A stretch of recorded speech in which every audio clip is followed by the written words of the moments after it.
Please, mercy. I beg you, spare my life. I have a family.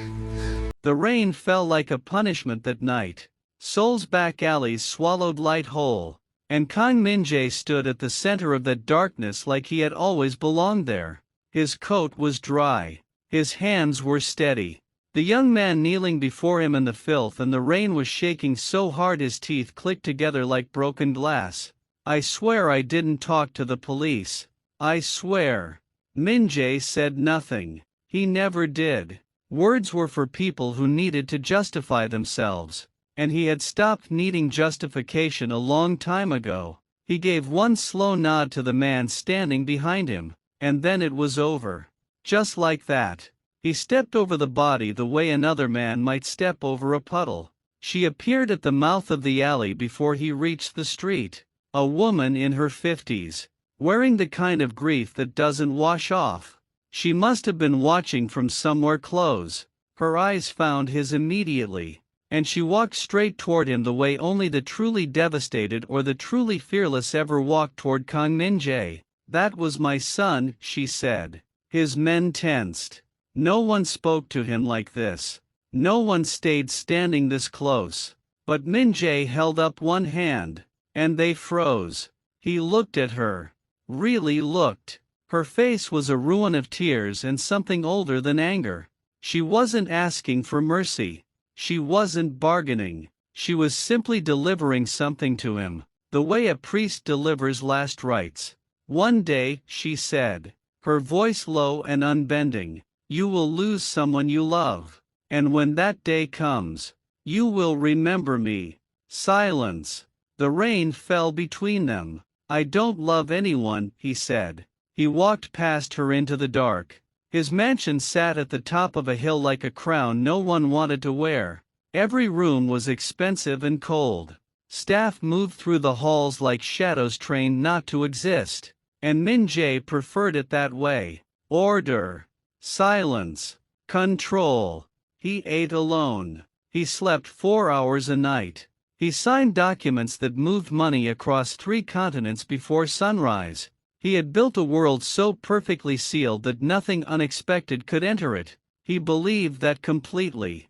Until the restaurant on Mapo-gu. It was not the kind of place he would normally visit. His lieutenant had chosen it quickly for a discreet afternoon meeting. Nothing significant. Small place. Warm lighting. The kind of restaurant where the tables were slightly too close together and the menu was handwritten on a chalkboard. He was reading his phone when she arrived at his table. "Hi. Welcome in. Can I start you off with something to drink? Or do you need a second?" He looked up slowly. She was standing there with an order pad and an expression that suggested she had somewhere to be after this. And she was genuinely delighted about it. She was not looking at him the way people usually looked at him. There was no flicker of recognition in her eyes. No micro-flinch of fear. No careful performed casualness that people used when they knew exactly who he was and were pretending they didn't. She was simply waiting for his drink order. "Water," he said. "Sparkling or still?" "Still." "Great choice. Very classic." She smiled at him. "I will be right back." He watched her walk away. He did not understand what had just happened. She returned with water and a small basket of complimentary bread rolls he had not asked for. "You look like a bread roll person," she said, completely seriously. "I have been doing this long enough to know." "I am not a bread roll person," he said. "You will be. Give it 30 seconds. He didn't touch the bread, but he watched her move through the restaurant. She laughed easily. She remembered orders without writing everything down. She argued cheerfully with an elderly man about whether his usual dish was too salty.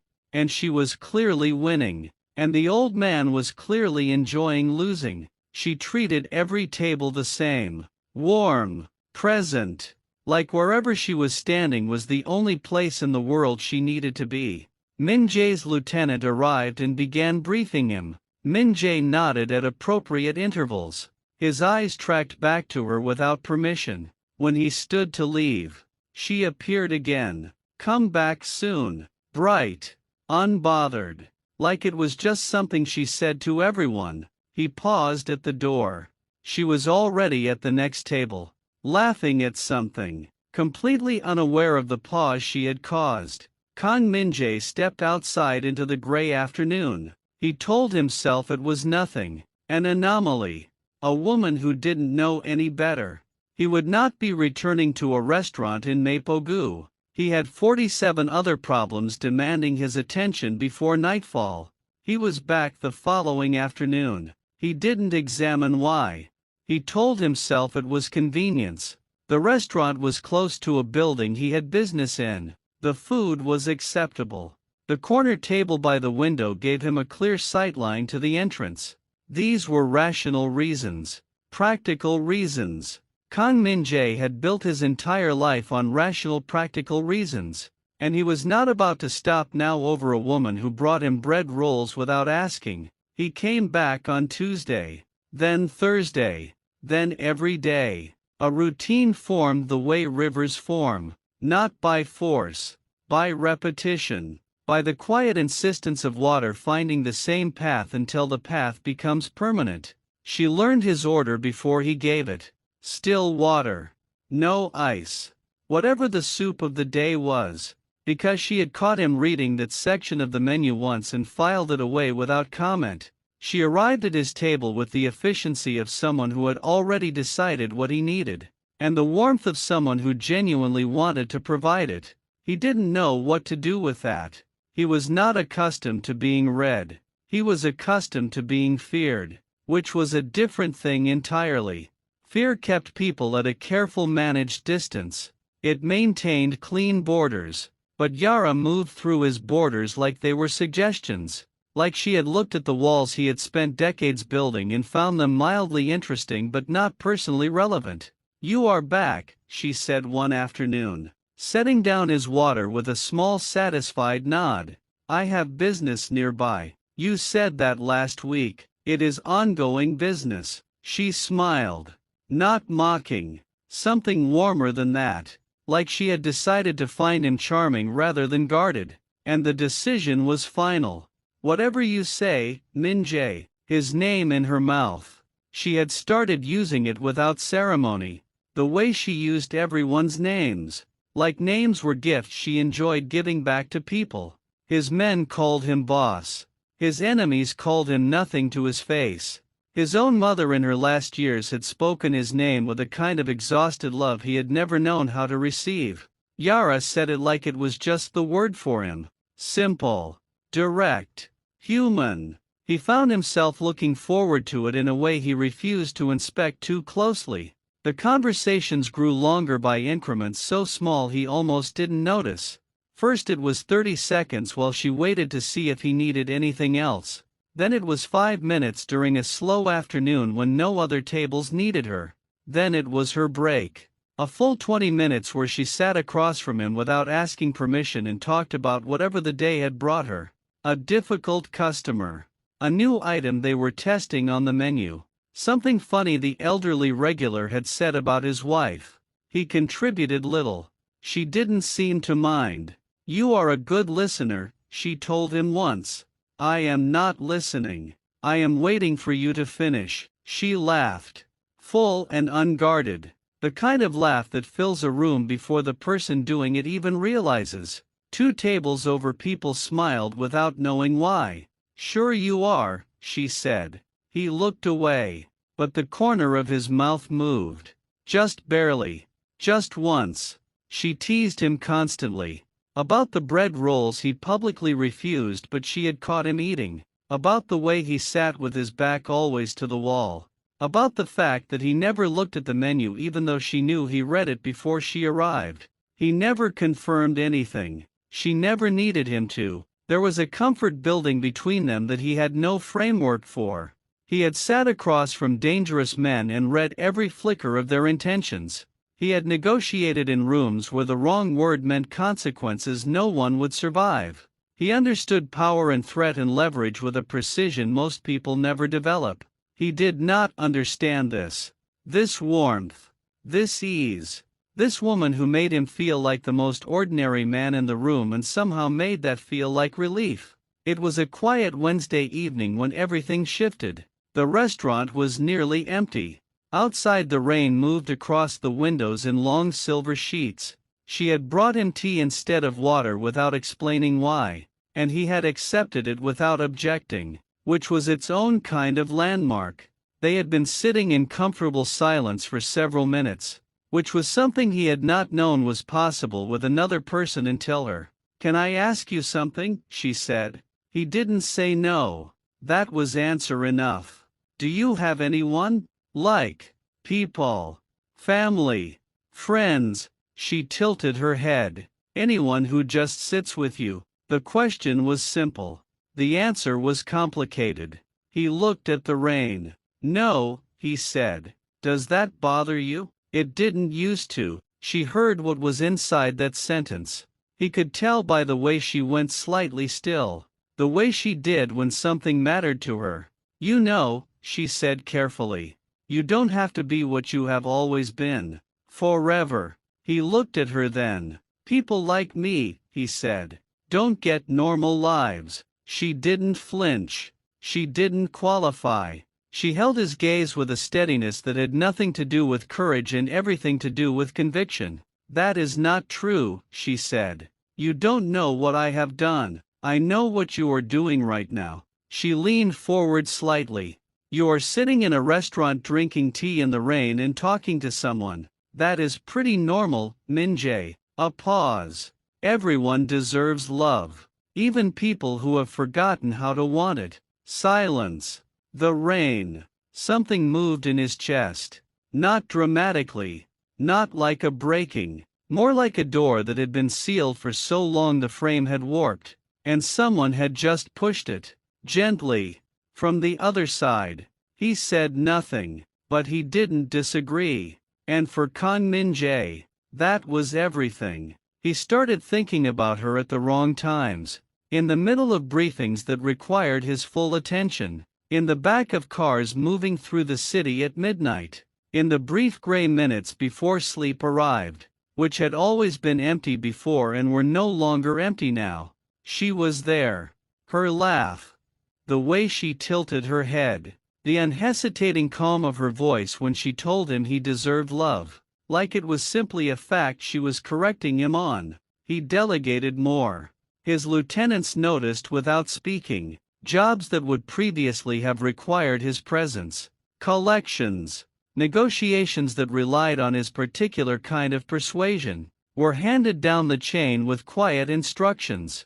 He didn't explain. He didn't need to. He simply found that he had less appetite for certain rooms, certain hours, certain versions of himself. He wanted to be the version that drank tea in the rain. He began taking her places outside the restaurant on her days off. Quietly. Without announcement. A market along the Han River. A small gallery she had mentioned once in passing and forgotten she had mentioned.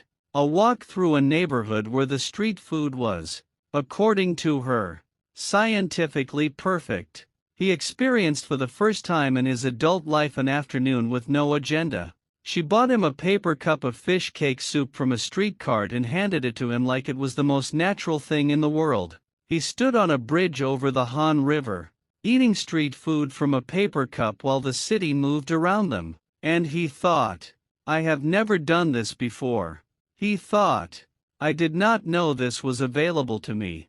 He didn't say any of it, but she looked at him at one point, reading his face with that quiet accuracy she had. And she said, "There it is." "What?" "You look like someone who just figured out they have been missing something." She sipped her soup. "Good. It is about time." He noticed the hospital visits on a Thursday. He had arrived at the restaurant earlier than usual and she wasn't there yet. One of the other staff told him she had a morning appointment and would be in by noon. He thought nothing of it. The second Thursday. Same story. The third Thursday he was already outside when she arrived, and he saw her get out of a cab with the careful movements of someone managing something they weren't advertising. She was still smiling. She was always smiling. But there was something underneath the smile that Thursday morning, something that had been wrung out and replaced with effort. He said nothing. He waited. He was good at waiting. It was 2 weeks later. He was already inside and she didn't know he was there. When he heard her voice from the back of the restaurant, low and private. "I know the numbers went the wrong way," she was saying. "I am not panicking. I just need to know what the next option is." A long pause. "How much time do I have if we don't change the protocol?" He went still. "Okay," she said. Steady. Impossibly steady. "Okay. Let's try it." She walked out 2 minutes later and stopped when she saw him. Something moved behind her eyes. Not fear. Just the adjustment of someone who had been seen when they expected to be alone. He didn't pretend he hadn't heard. "Sit down," he said quietly. She sat. "Tell me," he said. She looked at him for a long moment. And then she did. Late stage. Discovered too late for the simplest options. She had been in treatment for months. Quiet about it. Managing it alongside everything else. The numbers had shifted recently in the wrong direction. They were adjusting the approach. "I am not giving up," she said. Before he could speak. "I want to be very clear about that. I know you are not. I am still here. I am still coming to work. I am still." Yara, her name, in his voice. For the first time. She stopped. "Why didn't you tell me?" he said. She was quiet for a moment. "Because I didn't want you to look at me the way people look at me when they know. Like I am already gone." She met his eyes. "You are the only person who looks at me like I am just here." He held her gaze. "I don't have time to be afraid," she said then. Softer now. Honest in the way only very tired or very certain people can be honest. "I made peace with it a long time ago." A small breath. "So I just live. Every day, all the way. That's all I know how to do." The full weight of her arrived in him then. Every laugh. Every bread roll. Every name said without hesitation. Every day lived like it was chosen. She had been doing that in the face of this. He stood up from the table with a quiet deliberateness that his men would have recognized as the moment before a decision gets made. He walked to the window. The city was gray and indifferent outside. He loved her. The knowledge arrived without permission or ceremony, the way all true things arrive. It simply was. It had probably been building since the bread rolls, since the first time she said his name, since the bridge over the Han River and the paper cup of soup. It was there now. Fully formed, and impossible to unknow. And she could be taken from him, by something he could not threaten, could not negotiate with, could not make afraid. He turned back. "I am going to make some calls," he said. "Min-jae, you don't have to." "I am going to make some calls," he said again. Not harshly, but in the tone that meant the conversation about weather was finished, and the conversation about how had already begun. She looked at him. Something shifted in her expression. Not surprise exactly. More like recognition. Like she was seeing something in him she had believed was there all along, and was quietly glad to be right about. "Okay," she said softly. He nodded once. He was already reaching for his phone. He could not control this. He understood that. He had no leverage over the biology of it. No way to make it afraid. No negotiation that applied. She had been fighting long before he arrived and she would fight regardless of what he did. But he was going to put every resource he had behind her anyway, because she had walked into a sealed world and left a door open. And he was not going to stand still while something tried to close it. The hospital became a part of his calendar. Not announced. Not explained to anyone. Kang Min-jae simply restructured his mornings around it. The way he restructured everything he decided mattered. Quietly and completely. He was there when the treatment sessions ran long. He was there in the waiting room with its beige walls and its careful silence. Sitting with the stillness of a man accustomed to waiting in rooms far worse than this. He brought her things. Not grand things. She would have refused grand things. He learned this quickly. A specific tea she had mentioned once that was hard to find. A book she had referenced in conversation 3 weeks earlier, which meant he had been paying attention 3 weeks earlier, and they both understood what that meant. Small evidence of a large feeling, offered without ceremony. She accepted everything the same way she accepted everything from him, like it was simply the natural next thing. The treatment was hard. He had prepared himself intellectually for what chemotherapy would do, gathered information the way he gathered intelligence on any situation requiring his attention. But information and witness were different things. Seeing her tired in a way that her personality couldn't fully cover. Seeing the careful way she moved on the difficult days. The discipline it took to still be warm to the nurses. Still smile at him when he walked in. Still be Yara. Even when Yara was running on a depleted reserve. She never complained. That was the thing that undid him. Quietly. On a regular basis. She never performed suffering and she never hid it. She simply carried it with the same directness she brought to everything, and kept going. He sat beside her bed on a Tuesday afternoon while she slept, and he thought about all the years he had spent being the most dangerous thing in any room. The certainty of that. The armor of it. He had never needed anyone to stay. He stayed. The conversations in those weeks were different. Quieter. More honest.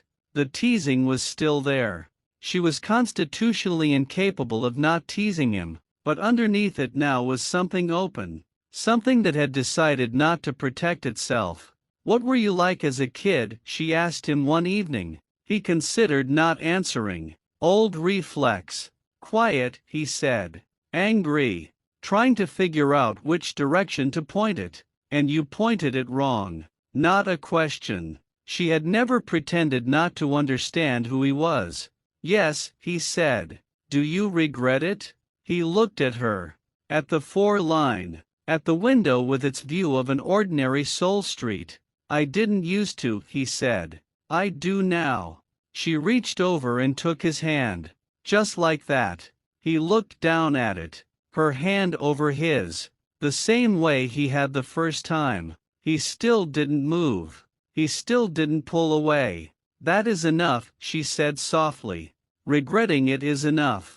He pressed his hand back against hers. Neither of them spoke for a while. Outside, the city went on being the city. The worst week came in November.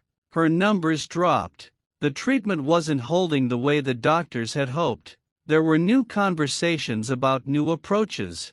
Careful language that meant the situation was more serious than before. She was exhausted in a way that went past the physical. Not defeated. She would not be defeated. But worn down to something very close to the core of her. He sat with her through it. He had handled crises his entire life. He knew what to do when situations deteriorated. He knew how to apply pressure. How to find leverage. How to locate the moment when things could be turned. There was no leverage here. He sat in a chair beside her bed in the gray early morning, and he felt for the first time in his life completely powerless. Not frightened of consequences. Not calculating next moves. Simply sitting with the fact that the person who had reached through every wall he had ever built was lying in a hospital bed, and there was nothing he could do except be there. He had never just been anywhere before. He was there. The call came on a Friday afternoon. He was in a meeting he had forgotten the purpose of when his phone lit up with the clinic's number. He left the room without explanation, which was a thing he had never done before. And his lieutenants looked at each other across the table and said nothing. He stood in the corridor and listened. The doctor spoke carefully. The latest scan. The numbers. The unexpected direction of things. He made her repeat the key part twice. Not because he hadn't heard, but because he needed to hear it again in different seconds. To let it settle differently each time. Improvement. Meaningful improvement.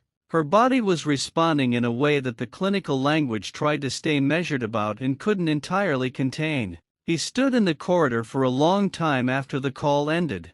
He thought about the alley. The rain. The mother with grief written permanently into her face. One day you will lose someone you love. He had almost. He had come so close to almost that the distance between almost and actually felt like nothing, like a measurement too small to trust. I didn't save her, he said quietly. To the empty corridor. The truth of it was important. He needed it to be true. But I almost lost her before I even knew how to love. December came slowly and then all at once. She was released on a Wednesday and he was there with a car, which she protested, and a coat because it was cold, which she accepted because she was practical about temperatures even when being stubborn about everything else. She stood outside the hospital entrance in the winter light and breathed the outside air with the focused appreciation of someone who understood what air was. He stood beside her. "Hi," she said. "Hi," he said. She smiled. The real one. The full one. The one that had been running at partial capacity for weeks and was now, incrementally, returning to itself. He had not realized until that moment how much he had been waiting for it. They spent the rest of December slowly. She insisted on returning to the restaurant part-time, which he objected to on medical grounds and lost, because she was immovable on the things that mattered to her, and work mattered. He began eating lunch there again at his corner table, and she brought him bread rolls he no longer bothered refusing, and the elderly man with the salty food preferences gave him the same knowing look, and something about the whole ordinary architecture of it was the most valuable thing he had ever been inside. He laughed more. He hadn't noticed it happening gradually, but she noticed. And she said nothing, just filed it away with obvious satisfaction, which he found both irritating and deeply comforting. They walked along the Han River one Sunday when she was strong enough. The winter light was thin and white, and the water moved with the cold unhurried patience of things that have been here longer than people. She pulled her coat tighter and leaned slightly against his arm, and he adjusted his pace to match hers. He thought about the version of himself from 1 year ago, the man who had walked out of that alley and heard a mother's warning and felt nothing, the man who had said "I don't love anyone" and believed it to be a simple permanent fact about himself, like height or blood type. That man had been wrong. He understood that now without shame. The wrongness of it was not a wound, it was a correction. He had been wrong and then something had changed. And now he was standing beside a woman on a bridge in December watching the river. And he was present in a way he had never been present before. Not watching exits. Not calculating threats. Just here. Just this. She looked up at him. "You are thinking loud again," she said. "I am allowed." "What about?" He was quiet for a moment. "That I am glad I came back to the restaurant," he said. She looked at him for a long moment, her eyes warm and clear and entirely without performance. "Me too," she said. She tucked her arm through his. He covered her hand with his. The river moved below them, and the city stretched out in every direction, indifferent and enormous, and full of everything that had nothing to do with this moment. This moment was enough. More than enough. It was. He understood. Everything. He did not know. Walking home through the winter streets with her hand in his. That something had already shifted in the dark beyond the light they were standing in. He did not know that a man he had never met had been watching. That the peace he had found, quietly, improbably, at a corner table in a small restaurant, had already been seen. And that someone had already decided what to do about it. Somewhere across the city in a room with no lights on, a man sat at a window and watched footage on a small screen. Security camera. A restaurant in Mapogu. A woman laughing through the glass. He reached forward and paused the frame. Her face. He studied it the way a person studies something they intend to use. "Everyone loses someone they love," he said softly. "To no one." He closed the screen. The room went dark. Thank you for watching. If you enjoyed this story, then get ready. Because this was only the beginning. In part 2, everything changes. Just when he thought he had saved her. Just when she was finally getting better. Just when life was beginning to feel real. She tells him something that should have changed everything. She was pregnant. And for the first time, Kang Min-jae had something more than love to protect. But on her way home that same night, everything fell apart. A single moment. A single shot. And the woman who taught him how to live collapsed in the street. Miles away, his phone rang. And what he heard on the other end would destroy the man he used to be, and unleash the one he tried to leave behind. Wait until you see what Kang Min-jae becomes, when the only person he ever loved is taken from him.